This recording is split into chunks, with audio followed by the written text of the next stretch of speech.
Bonjour à tous. Donc, je suis la sœur Irène, la coordinatrice aussi du groupe d'intercession. Donc, je bénis le Seigneur d'abord parce que c'est lui qui a choisi cette date du 4 décembre pour que je puisse lui apporter sa parole. Et je bénis aussi l'homme de Dieu, donc le pasteur Josué, pour me donner cette opportunité de le faire et surtout pour sa confiance. Amen. Mon thème que le Seigneur m'a donné, c'est quelque chose qui a été déjà préparé. Comme on dit, préparer déjà, le terrain était déjà préparé, puisque le pasteur a commencé à nous dire depuis un certain moment qu'on arrive bientôt à la fin de l'année, et à savoir si on a grandi spirituellement, donc si on pèsera lourd à la fin de l'année. Et au fil du temps, mon message se révélait par des frères et sœurs qui sont passés aussi devant. Notamment, je crois que la sœur Roveline, une fois, elle a fait un témoignage, enfin, elle a dit quelque chose. Et dans ce qu'elle disait, elle a sorti aussi un de mes thèmes, enfin, un de mon thème que je dois partager aujourd'hui. Et ça confirmait mon message. Et cerise sur le gâteau, c'était dimanche dernier. Donc, c'était le frère Yann. Quand il a passé son message sur le renoncement, la repentance, j'ai dit, waouh, Seigneur, c'est vraiment le message que je dois apporter, que tu confirmes moi ton message par diverses personnes. Donc ce matin, mon thème, ce sera donc la repentance. Et comme nous a dit le pasteur, on arrive bientôt, on est déjà là à la fin de l'année, on arrive là, il nous reste quelques semaines avant de rentrer donc en fin d'année. Et il nous demande de savoir si on a grandi spirituellement. Grandir, oui. Mais est-ce que nous avons aussi changé, je peux dire, puisque lorsque on cherche une location, enfin un appartement, acheter une maison, on trouve la maison vide, certes, mais avant de rentrer dans cette maison, qu'est-ce qu'on fait? On la nettoie pour qu'elle soit propre. Et c'est ce que le Seigneur veut faire aussi pour nos cœurs. Avant de rentrer pour cette nouvelle année 2023, il faut que nos cœurs soient propres, que nos cœurs soient vraiment humbles, que nos cœurs soient vraiment nickel devant lui. Donc, d'où justement mon thème, donc la repentance, que nous allons voir dans le livre de Luc, le verset que nous connaissons, enfin la parabole que nous connaissons tous, sur le fils prodigue. Excusez-moi.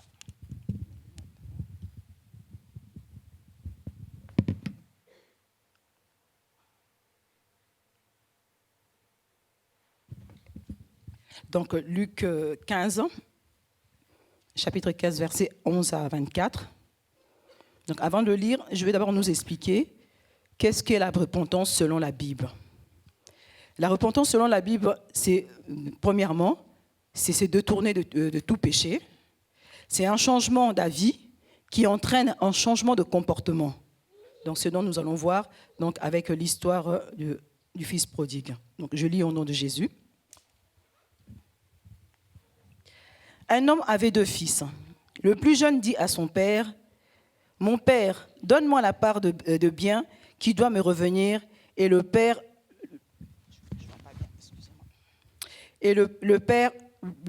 leur partagea son bien. Peu de jours après, le plus jeune fils, ayant tout ramassé, partit pour un pays éloigné où il dissipa son bien en vivant dans la débauche. Lorsqu'il eut tout dépensé, une grande famine survint dans ce pays, et il commença à se trouver dans le besoin. Il alla se mettre au service d'un des habitants du pays, qu'il envoya dans ses champs garder les pourceaux.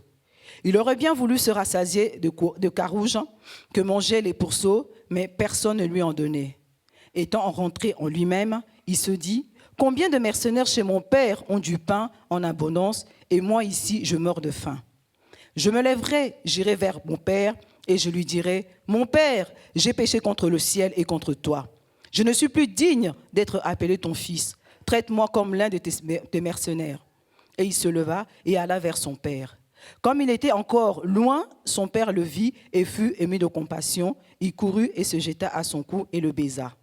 Le fils lui dit, « Mon père, j'ai péché contre le ciel et contre toi. Je ne suis plus digne d'être appelé ton fils. » Mais le père dit à ses serviteurs, « Apportez-moi vite la plus belle robe et l'en revêtez, mettez-lui un anneau au doigt et des souliers aux pieds.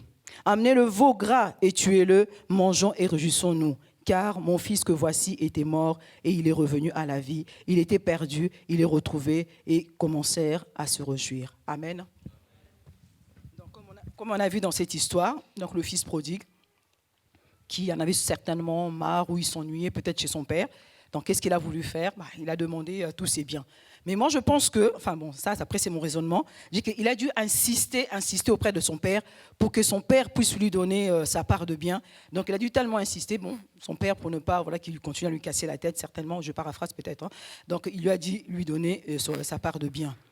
Et en préparant ce message, il y a un adage africain qui m'est revenu, un adage congolais, qui dit, il y a du feu, lorsqu'un enfant veut toucher la flamme, il faut le laisser. Il faut le laisser toucher cette flamme. Lorsqu'il touchera cette flamme-là, il va se brûler et il comprendra pourquoi j'ai touché cette flamme et la prochaine fois, je ne toucherai pas. Mais le fils prodigue, donc il a pris ses biens, donc il est parti. Donc il est parti avec ses biens, faisant la fête comme il le voulait, comme il le souhaitait. Donc certainement, comme on dit, la débauche. Donc il était dans l'adultère, les femmes, la boisson, enfin toutes les choses qu'on peut vivre dans le monde. Et ce fils prodige s'est éloigné aussi de Dieu. Et c'est ce qui nous arrive aussi, bien-aimés. Souvent, nous voulons découvrir des choses.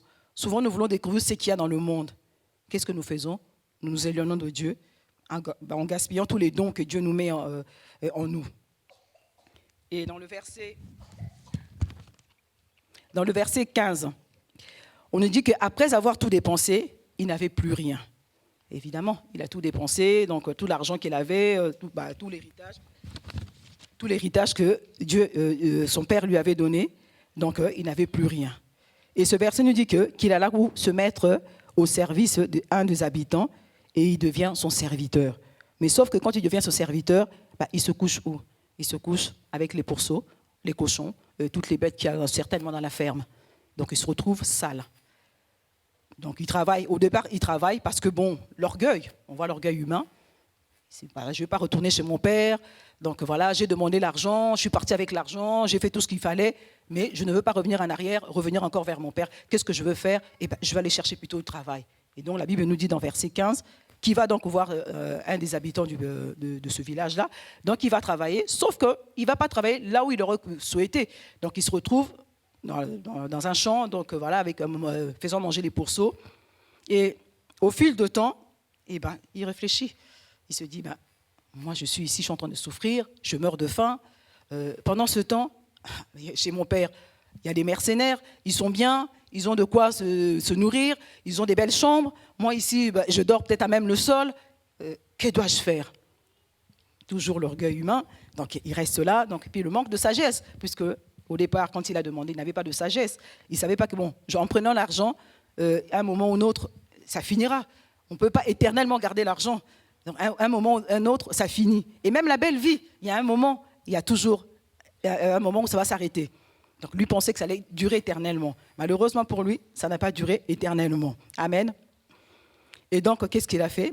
Il s'est dit, là, comme c'est chaud, il faut que je revienne à moi-même. Mais, sauf que, bien aimé, souvent, c'est des choses qui nous arrivent. On veut découvrir les choses, comme je dis, on veut découvrir le monde. Et l'orgueil nous met. L'orgueil se place là, on se dit que non, je ne peux pas aller. Mais sauf que quand on arrive face à un mur, on ne peut plus rien faire. Qu'est-ce qu'on dit? Là, je ne peux plus rien faire. De moi-même, de mon raisonnement, de ma force, je ne peux plus. Il faut que je fasse quelque chose. Et c'est ce qui est arrivé au fils prodige. Il a voulu servir Dieu et servir Mammon, comme la Bible nous dit. Sauf que la Bible nous dit qu'on ne peut pas servir Dieu et Mammon. Et dans verset 17, malgré le travail qu'il avait eu chez l'un des habitants, ce travail ne lui apportait pas tout ce dont il avait besoin. Donc il lui manquait toujours quelque chose. Donc il y avait un vide. Il y avait un vide donc, dans son cœur. Donc, qu'est-ce qu'il s'est dit? Je me suis éloigné de Dieu. Donc, malgré cela, donc, j'ai pas cette joie, j'ai pas cette satisfaction que je pensais avoir, donc je ne l'ai pas. Et la Bible nous dit on voit sa misère arriver, sa plainte. Il commence donc à murmurer, à se plaindre de lui-même. Mais bien aimé, laisse-moi vous dire ce matin, toutes ces étapes étaient nécessaires pour qu'il puisse prendre conscience. S'il n'avait pas eu toutes ces étapes-là, il n'aurait pas pris conscience de ce qu'il avait fait. Mais ces étapes lui ont fait quoi? Il a pris conscience. Et la Bible nous dit qu'est-ce qu'il a fait? Il est rentré en lui-même. C'est là se repose notre repentance. Il est rentré en lui-même.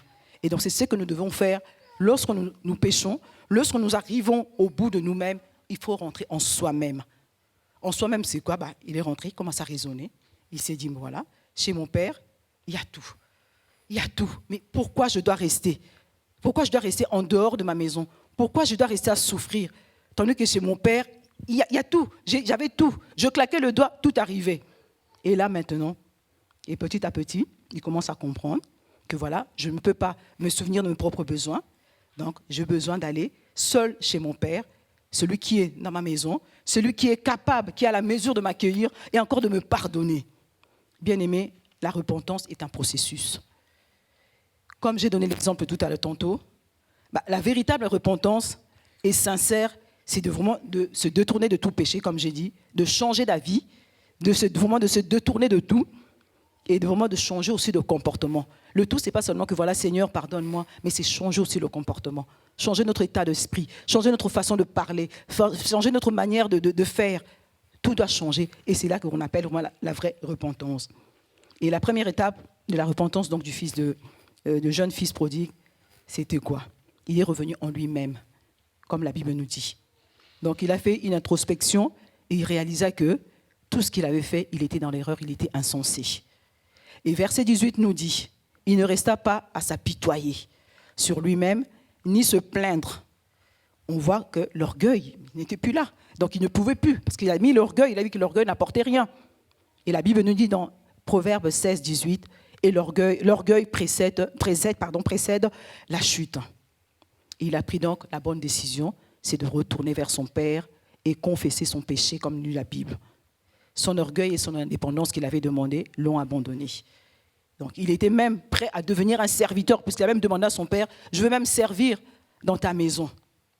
Et verset 20, nous dit, il retourna donc vers son père, rien ne pouvait plus l'arrêter, plus rien. Il s'est dit que non, je ne veux plus revenir en arrière. Non, il faut que j'aille de l'avant, il faut que j'aille voir mon père. Seul mon père pourra comprendre que voilà l'acte que j'avais commis, donc il pourra me pardonner. Et il espérait que l'amour de son père serait plus grand que celui qu'il avait fait. L'amour de son père serait plus grand que par rapport aux bêtises qu'il avait faites. Et la Bible nous dit que son père l'ayant vu de loin, il n'a même pas attendu, parce que certainement, je me dis aussi que son père devait aussi attendre son fils tous les jours en regardant, est-ce que mon fils reviendra un jour? Est-ce que mon fils reviendra? Tous les matins ou tous les soirs, il devait regarder. Et ce jour-là, c'est arrivé. Et son père, la Bible nous dit qu'il a vu son fils de loin. En le voyant seulement de loin, c'est même certainement le fils aussi l'avait vu. Le fils n'a même pas couru, mais c'est le père qui a couru. Il a couru vers son fils. Et la Bible nous dit que son père l'embrassa et regarda son fils qui revenait, qui était repentant. Pourquoi? Parce qu'il a compris, il s'est repenti. Il est revenu vers son père. Et c'est de même que nous devons faire. Lorsque nous tombons, bien-aimé, ne reste pas dans ta chute, mais relève-toi, va vers Dieu. Dieu te voit. Même si tu n'accours pas, Dieu accourra de lui, il viendra vers toi. Parce qu'il est Dieu d'amour. Et son amour est si tellement, est si grand et immense.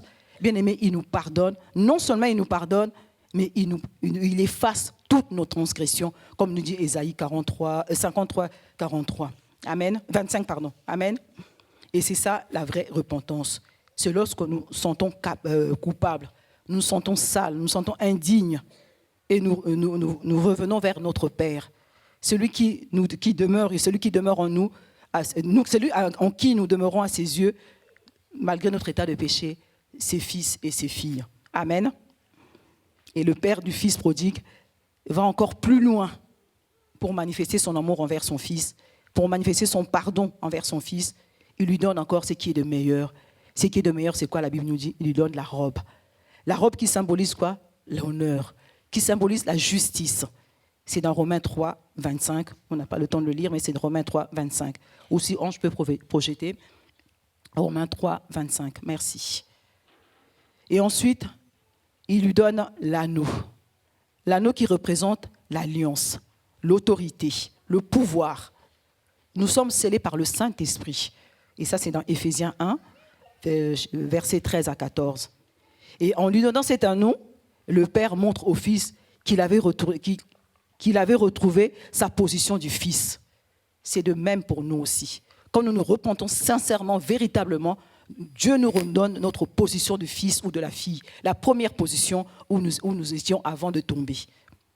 Et dans verset 23, avant de finir, nous dit, il y avait une fête dans le lieu céleste. lorsqu'un pécheur se repent, nous pouvons ressentir la joie dans le cœur, la paix que Dieu nous donne, remplit ce vide dans nos âmes. Donc nous sommes alors satisfaits, nous ne sommes plus dans le besoin d'autre chose, tellement Dieu comble nos cœurs. Oui, lorsque nous nous repentons vraiment, lorsque nous revenons à Dieu, on sent une paix. On sent vraiment que le vide qu'on avait avant, ce vide-là n'existe plus. Dieu lui-même vient combler nos cœurs. Et vraiment, c'est ce que je nous encourage encore ce matin. Et le père du fils de prodigue savait que son fils ne repartirait plus jamais. Il avait la vie en lui, donc c'est-à-dire en Jésus-Christ. Et il avait retrouvé le chemin de la maison. Pareil, quand on se repent, on retrouve la maison le chemin de la maison. On est joyeux, on est heureux de revenir dans la présence de Dieu. On voit nos frères, on voit nos sœurs, on adore Dieu tous ensemble, on loue Dieu tous ensemble et on est heureux de retrouver le chemin de la maison. Donc ce matin, mon frère et ma sœur, vraiment, je nous demande vraiment de nous repentir sincèrement, véritablement. Aucun ne peut dire qu'il n'est pas tombé. Aucun ne peut dire qu'il n'est pas rempli de péché. Nous sommes tous pécheurs. Et la Bible nous dit que le péché nous sépare de la gloire de Dieu. Et bien aimés, je pense que chacun de nous, si nous sommes levés ce matin pour venir dans l'église, c'est pour voir la gloire de Dieu en nous. C'est pour rentrer dans la présence de Dieu lorsqu'il reviendra. Donc vraiment, je nous demande encore ce matin, vraiment de rentrer en nous-mêmes, de voir notre état de péché. Ce Dieu-là est là pour nous pardonner. Et il n'est pas là pour nous juger. Et personne ne te jugera non plus ici. Dieu est là par son amour nous pardonner. Parce qu'il veut que nous puissions rentrer cette nouvelle année avec un cœur pur, comme il le souhaite, mais qu'on revienne d'abord vers lui. Et il nous a donné sa vie. Et on a tout en lui. Et donc voilà, j'arrive à la fin de mon message. Comme je n'avais que 20 minutes, donc je ne sais pas si j'ai débordé ou pas.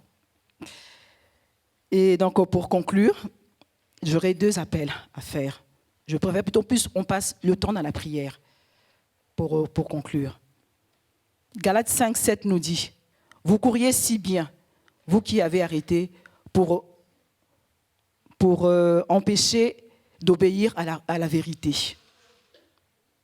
Et mes 2 appels, ça serait ce matin. Toi qui vis encore loin de ton Père céleste, Dieu t'appelle, reviens à lui, car il t'attend avec amour. Le Seigneur veut faire ressortir l'amour du Père qui est prêt à te pardonner et à restaurer le pécheur que tu es, qui se repent ce matin. Et 2e appel, ça sera, toi qui marches encore un pied dans le monde et dans le Seigneur, la Bible nous dit, dans 2 Rois 18, 21, jusqu'à quand clocherais-tu de 2 côtés? Repens-toi et reviens au Père. Et ce matin, vraiment, si tu te sens concerné, je ne vais pas faire d'appel dire que voilà, il faut se lever, qu'il faut se lever, ou quoi que ce soit, mais toi-même, rentre en toi. Vois ta misère, vois tes péchés. Nous sommes à quelques semaines avant de rentrer dans la nouvelle année. La sœur Roveline l'avait dit, on n'est pas maître de son temps. Dieu peut revenir ce matin. Dieu peut revenir en sortant de l'église. Bien-aimé, si tu ne t'es pas repenti, où iras-tu? Où iras-tu? Est-ce que tu as réfléchi à ça? Où iras-tu? C'est vrai, nous venons à l'église, oui. Tout le monde vient à l'église. Mais il y a une parole qui lui dit, Seigneur, il y a un homme dans la Bible qui disait, Seigneur, Seigneur, j'ai prophétisé en ton nom. Mais qu'est-ce que le Seigneur lui a dit? Arrière de moi, Satan. Et pourtant, il allait certainement à l'église. Il prophétisait. Mais qu'est-ce que Dieu lui a dit? Arrière de moi, Satan. Ce matin, Dieu nous laisse encore une chance.